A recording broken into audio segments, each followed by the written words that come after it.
This is MMA Oddsbreaker. Okay, let's move on to another fight.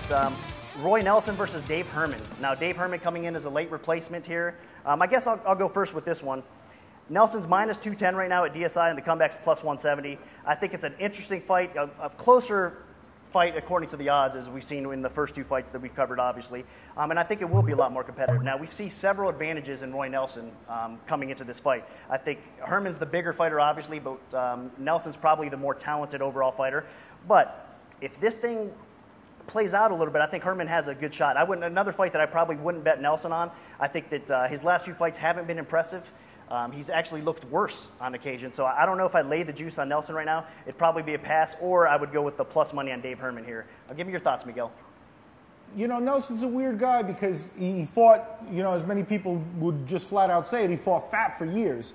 And, you know, when you're a big guy and you're fighting and you become accustomed to it, starting to lose weight and stuff now your style doesn't work for what you are now. And I got a feeling that's a little bit of what's happening to Nelson, is that he's adjusting to losing weight and being about 230 instead of about 260. And I would pick Herman in this fight. My only concern here, though, is the cardio factor. He has taken this fight on very short notice, you know, and we've seen him have cardio issues before. So I don't know if he can go three.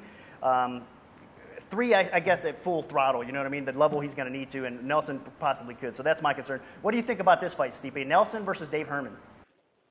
You know, Nelson, that dude's fought everybody, you know. He doesn't get dropped. He keeps coming hard, you know, and Herman's very athletic and, you know, moves well for a big guy, too, you know, and he just, you know, Herman's got to use a good game plan, keep his distance, and not try to get a, you know, slugfest with Nelson, because, you know, Nelson will take him out, I think, you know, but I think, you know, just like I said, you know, it's like every fight, whoever, you know, does their game plan is going to win that fight. Yeah, definitely. Game plans are going to be huge coming in that fight. And that's another concern maybe with Dave Herman at point, though, because a lot of time he doesn't come in as prepared or have a good game plan instead. I mean, we've seen that. It's pretty obvious. And Nelson's really hard to kill. You know, I mean, he's not a guy who gets finished. So, you know, maybe I picked wrong, but I might take Herman on this one just because I have a feeling that Nelson losing weight has not been a good idea for him in his career. Yeah, I mean, I'm feeling that way a little bit too. So I think maybe the side is Herman, even though the more talented of the two fighters, definitely Nelson here.